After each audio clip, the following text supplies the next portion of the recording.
Ahora vamos a ver un ejemplo aplicado de cómo calcular un semivariograma y lo vamos a hacer primero en una dimensión. Es importante que les mencione que para el momento en el que ustedes están ya pensando en calcular un semivariograma es porque ya conocen sus datos. Ajá. No es algo que hacen en cuanto les pasan los datos y los empiezan a ver, ya voy a hacer un semivariograma. No.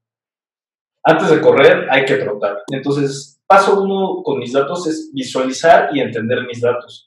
Y esto lo hemos visto ya sea en clase o en otros asignados como tarea, que tengo que visualizar y entender los datos a lo mejor con un histograma, a lo mejor con box plots, a lo mejor nada más hago un scatter plot, diagrama de dispersión de mis datos, ¿no? En X y en Y y a ver cómo están distribuidos en el espacio. Tengo que establecer un sistema de coordenadas adecuado. ¿Por qué?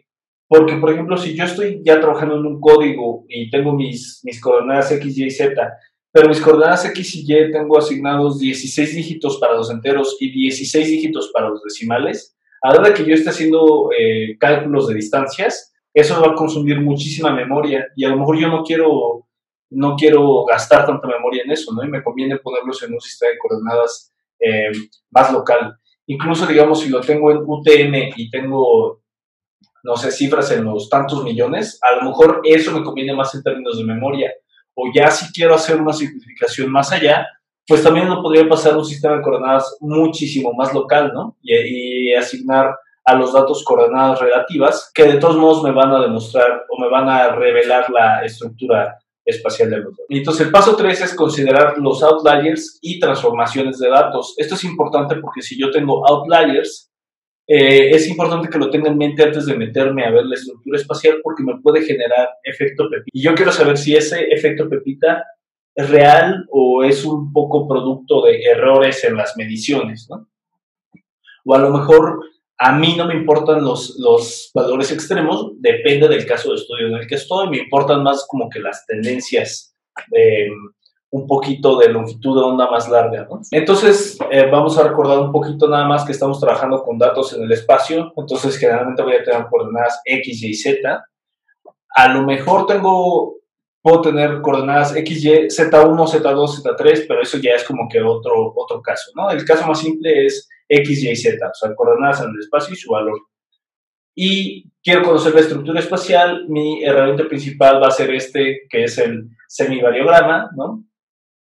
Y estas tres medidas me van a ayudar a entender un poquito mejor mis datos. Mi SIL, que lo voy a revelar con la varianza, el rango, que es la distancia a la cual se alcanza el SIL, y el efecto Pepito nube defecto. Generalmente, pues también voy a tener datos así como en una malla.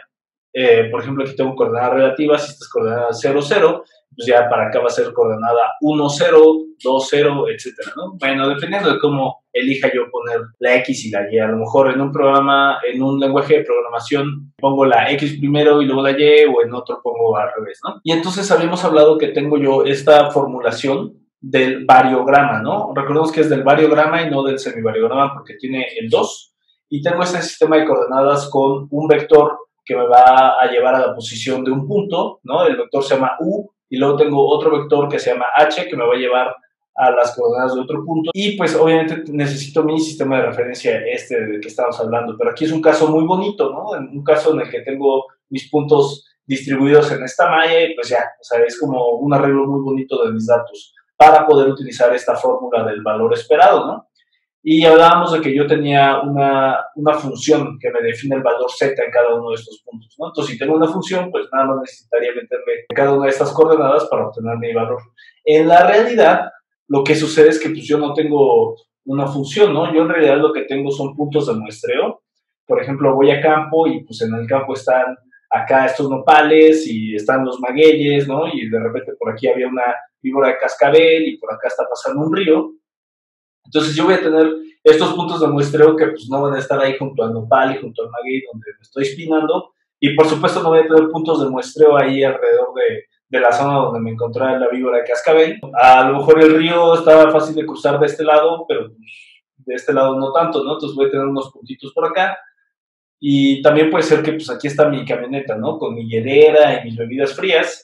Entonces, pues cerca de mi camioneta resulta que tengo un montón de puntos de muestreo, ¿no? Y ya más lejos de la camioneta, pues ya no tengo tantos puntos de muestreo. Eso es lo que sucede en la realidad, no una rejilla así súper definida, súper bonita y todo, no. También pasa que, pues, por ejemplo, me interesaría saber qué está pasando debajo del río. Entonces, esa es la idea un poquito como detrás de trabajar con datos dispersos, ¿no? Con datos limitados para poder tener una idea general. Pero entonces, ¿cómo infiero información de los lugares donde no tengo datos reales o muestras a partir de estos poquitos datos, ¿no? Por eso tengo que conocer la estructura espacial también, por eso me interesa. Yo tengo una herramienta un poquito más fuerte, recargada más en la estadística. Entonces, nada más recordando, yo puedo elegir una cola y va a tener muchas cabezas separadas por estos vectores H, ¿no? Y mi sistema de coordenadas X, Y. La Z se supone que se está viendo hacia mí, por eso no tienen, digamos, una representación en 3 dimensiones, nada más lo estoy viendo en 2. Esta es la U-iésima, conectada con este vector H a este otro punto que va a ser la U-iésima más H, ¿no? Entonces, ahora, si esta se convierte en U, pues ahora esta va a ser la U-iésima y todos sus U-iésimas más H. Ajá. Entonces, esto de colas y cabezas va a ser un juego que voy a estar jugando todo el tiempo, ¿no? Para poder hacer mis cálculos. Regresando a la situación esta de mis puntos de muestreo, ya quedamos que aquí cerca de la camioneta voy a tener muchos puntos, y digamos que tengo este vector H, ¿no? Para empezar a jugar esto de conectar dos puntos. Digamos que yo agarro este vector H y conecto estos 3 puntos, pero resulta que, chin, ¿sabes qué? O sea, este vector H me conecta más o menos estos puntos, ¿no? O sea, no me los conecta así tan exacto. Por ejemplo, aquí a lo mejor la distancia no la alcanzo a cubrir tan perfectamente. En este caso, el ángulo no es exactamente el que yo estaba pensando. Igual en este caso, pues ni el ángulo ni la distancia son exactamente lo que yo estaba pensando. Y luego aparte tengo el caso en el que yo digo, pues también podré construir H's en otra dirección muy diferente, ¿no? O también podré construir estas otras H's con una longitud muy diferente, pero pues aquí a lo mejor está como que este ajuste a la distancia no es tan exacto, ¿no? Entonces, siempre voy a tener estas situaciones para las cuales yo puedo usar una tolerancia de distancia y ángulos, ¿no? Y definir esta zona que ven aquí en colorcito, pues es, digamos, lo que cae dentro de mi tolerancia, ¿no? O sea, es una tolerancia en ángulo y en distancia. Ajá. Y es así como generalmente yo elijo mis pares en la realidad, porque si los quisiera elegir con una medida muy estricta de decir, no, mi H tiene que ser exactamente horizontal o exactamente vertical o exactamente con este ángulo y exactamente con esa distancia, no se podría, ¿no? Por ejemplo, en este caso, que tengo 33 datos y tengo este criterio de tolerancia de distancias y ángulos, pues puedo formar estos pares, ¿no? Con un gap o H, ¿no? O con un gap de distancia H. Ajá. Y pues como verán, pues algunos varían un poquito en el ángulo, ¿no? En la orientación de cómo los puedo conectar. Y aparte varían en términos de la longitud un poquito. Ajá. Varían un poquito en términos de la orientación. Si se pasa ya de un threshold o de una tolerancia que yo le pongo de variación de longitud o de variación del ángulo, pues ya no los conecto. Ajá. Como este parece que está más corto, ¿no? De lo que yo estaba suponiendo en este cono y por eso ya no se conecta, ¿no? Entonces, estos 33 datos se pueden conectar con esta H y con esta tolerancia de ángulo. Ajá. Pero entonces, aquí lo que pasa es que la fórmula que yo había puesto o que yo había considerado al inicio, ya no la puedo aplicar tan fácilmente, ¿no? Ya no la puedo aplicar directamente a estos datos con esta tolerancia que estoy suponiendo. Pero bueno, lo que sí puedo hacer es hacer otra consideración, ¿no? Otra fórmula. El otro caso era como el caso general, el caso ideal, el caso perfecto en donde yo tengo, de hecho, la función, ¿no? Para poder calcular cualquier punto de mi dominio. Pero bueno, este caso ya va a ser un caso particular y especial para este sistema de coordenadas con U-iésimas y H's conectando estas U-iésimas, ¿no? Bueno, entonces aquí fíjense que hay un 2, ¿no? 2 gamma. Esto es el variograma, no el semivariograma. Ajá. Entonces aquí es como que aguas, ¿no? Siempre fíjense la fórmula que esté utilizando si considera el 2 gamma o el gamma solito, ¿no? Que es una función de H y es más o menos igual a 1 entre el número de pares posibles con separación H o con el lag H. El hecho de que sea función de H, pues quiere decir que yo puedo ir cambiando el H y entonces voy a poder recalcular el 2 gamma, ¿no? Y va a ser una sumatoria desde i igual a 1 hasta el número de pares que yo puedo construir con esa h. Y lo que voy a evaluar va a ser el valor de la función en la posición iésima menos el valor de la función en la posición iésima más h, ¿no? Y eso lo evalúo al cuadrado, hago la sumatoria y luego lo divido entre esto y ya. Esa es mi fórmula para hacerlo en el caso práctico, ¿no? En el caso de datos reales. Ahora bien, habíamos quedado que yo lo que quiero en realidad obtener es el semivariograma, porque el semivariograma tiene la ventaja de que yo lo puedo asociar fácilmente a la función de covarianza, al contrario del variograma solo, porque me sobraría por ahí un 2.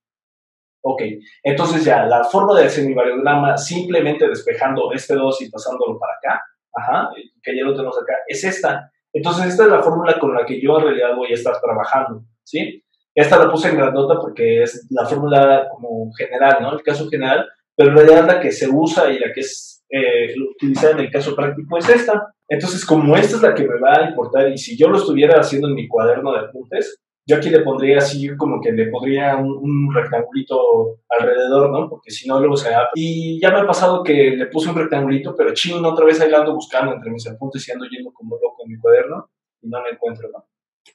Entonces aquí quiero hacer como mucho énfasis en esto y pues le voy a poner así con mi pluma de gel, ¿no? Con mi pluma de gel le voy a poner así otro círculo, ¿no? Y ya me pasó que pasaron 2, 3 clases y otra vez se me olvidó. Y ching, ¿no? Ahí estoy yo buscándolo de nuevo. Y pues ahora sí ya, la volví a encontrar y ahora le pasé el marcatextos, ¿no? Y se me perdió otra vez y ya la volví a encontrar y ahora le puse así hasta como una flechita roja. Esto es real, o sea, en mis apuntes luego así me pasa, ¿no? Como que la busco varias veces y se me vuelve a perder. Entonces, luego en mis apuntes tengo así como muchas guías que me dicen, esta es, no te confundas con esta otra, ¿no? Bueno, entonces ya, por eso le estoy poniendo así tantas cosas visuales para que también ustedes lo tengan como muy en mente de que esta es la fórmula que se utiliza. Tengo varias cosas entonces que me ayudan para poder construir este semivariograma, que es mi fórmula, mi concepto de tolerancias de distancias y de ángulos, y pues ya tengo la concepción esta de dos ejes, ¿no? H contra gamma.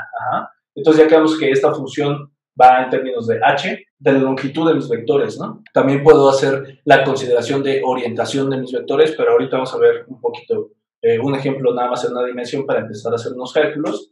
Y pues nada más recordando que, por ejemplo, en este ejemplo que ya habíamos visto, que es como que la concepción general del semivariograma, cada uno de los puntos tiene asociado un h, ¿no? Entonces tengo h1, h10, h16. Esa es como que la distancia que yo estoy eligiendo para poder hacer mi cálculo. Y acuérdense que aquí con mi pluma de gel está mi fórmula, ¿no? El 2 está acá abajo y por eso esta es la fórmula del semivariograma. De repente, acuérdense que la literatura o yo mismo me refiero a esta fórmula como la fórmula del variograma, pero en realidad me estoy refiriendo a esta, la fórmula del semivariograma, ¿no? Que tengo en mi libreta con pluma de gel y ya de aquí en adelante a esto nos estamos refiriendo, ¿no? Con semivariograma o variograma. Y en la literatura así lo van a encontrar también. Eso es una cosa como de usanza, ¿no? Así en el gremio de la geoestadística. Pero entonces también resulta que cada uno de los puntos de mi semivariograma en realidad representa muchísimos datos, que son todos los valores posibles de colas contra cabezas, ¿no? Entonces aquí lo que quiero enseñarles es, por ejemplo, este punto que son todos estos valores de colas contra cabezas, tienen un coeficiente de correlación de 0.6. Entonces, este solo puntito del semivariograma está representando todos estos valores posibles de colas contra cabezas y que tienen un coeficiente de correlación de 0.6. Hablábamos entonces que mientras yo me voy alejando en el eje de la distancia de las H's, la correlación va disminuyendo. O dicho de otra manera, la disimilitud o qué tan diferentes son los datos va aumentando, ¿no? Entonces, mientras yo me voy acercando al sí, la correlación va bajando. De manera que cuando yo llego al CIL, la correlación es 0. Y si yo paso del CIL, la correlación ya se vuelve negativa. ¿Ya vieron? O sea, aquí está mi recta de 45 grados y en realidad aquí veo que mis datos ya tienen una correlación negativa. Bueno. Entonces, esto es importante, ¿no? Que cuando yo veo un semivariograma, en realidad debo estar imaginándome qué está pasando con todos estos puntos de colas contra cabezas, ¿no? Cada uno de estos puntitos del semivariograma me está representando un montón de datos, ¿no? Yo veo nada más un gráfico muy simple, pero en realidad todo esto está pasando detrás de, ¿no? Entonces nos acordamos nada más que detrás de esto también está esta relación de la función de covarianza y gamma, ¿no? Y el semivariograma. Y que tiene implícita esta la evaluación de la función de covarianza con h igual a 0, que es la varianza OSIL, que es esta línea. Esa es la varianza OSIL. Ok, bueno, entonces la correlación entre los Ys de U y Ys de U más H es positiva si la gamma es menor al SIL, ¿no? Y es negativa si gamma es mayor al SIL, que es esto que ya habíamos analizado acá con esos plots, ¿no? O sea, si ya me pasé del SIL, la correlación ya es negativa. Cuando yo llego al SIL, aquí es prácticamente cero, ¿no? Es muy cercano a cero, 0.02 del coeficiente de correlación. Entonces, pues, la correlación prácticamente ahí ya no existe, ¿no? Ya se perdió. Pero si estoy muy cerca de los valores de H, casi llegándole a gamma con 0, pues ahí la correlación es perfecta. Ajá. Entonces, siempre hay que tener esa idea en mente, ¿no? El SIL es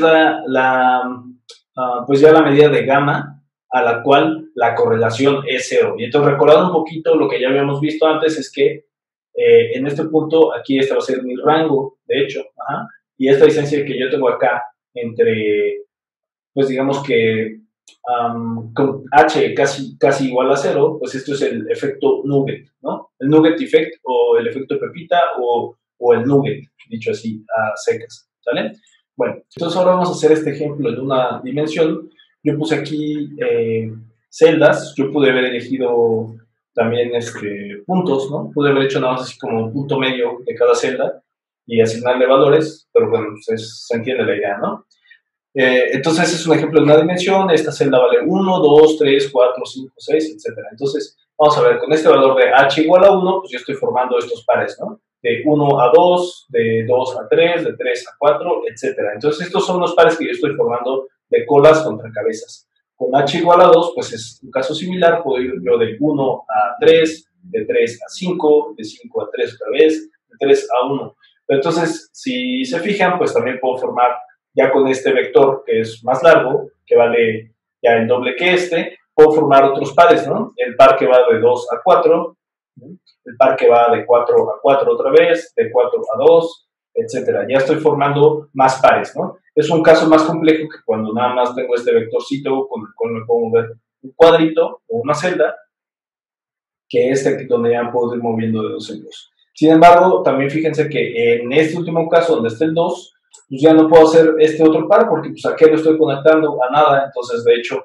pues no es así como que tan directo, sino que pues tengo que fijarme que existan los datos, ¿no? Para poder hacer esas conexiones. Entonces este último par en el que yo estaba pensando que podría formar, pues en realidad lo voy a tener que eliminar, ¿no? Porque no me sirve.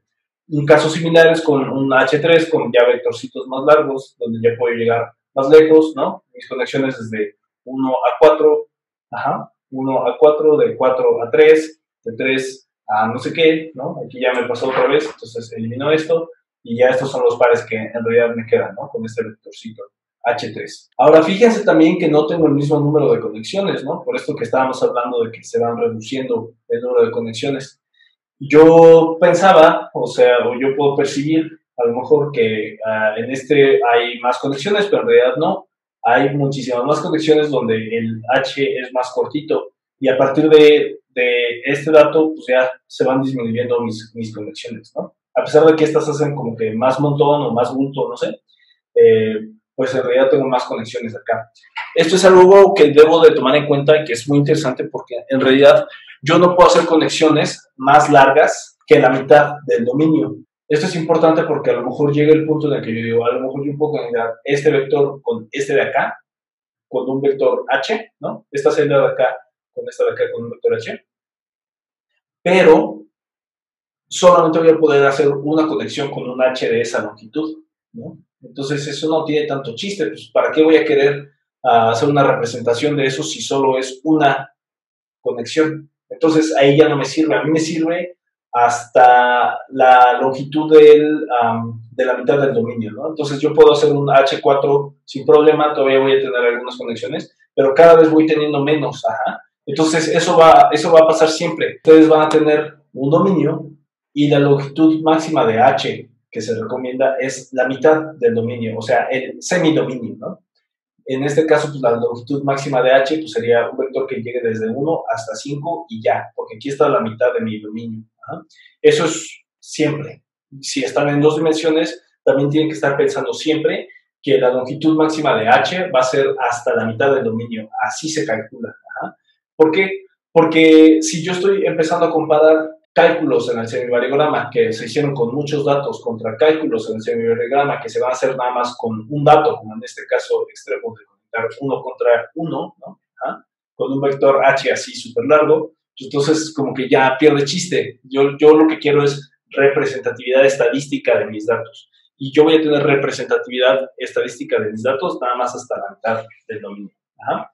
Bueno, entonces ya, ahora sí, entrándole al cálculo con mi fórmula esta, que voy a remarcar en pluma de gel, porque esta es la fórmula que voy a estar utilizando del semivariograma. Entonces, ahora sí, sustituyo en mi fórmula, ¿no? 1 entre 2 por el número de conexiones, con este H1, es 8, ¿no? Si no habían caído en esa cuenta, pues es nada más el número de flechitas, ¿no? 1, 2, 3, 4, 5, 6, 7, 8. Bueno, el número de vectores, ¿no? Ya estoy usando yo mal el término flechita, pero bueno, se entiende. 1 entre 2 por 8, y luego voy calculando la diferencia, ¿no?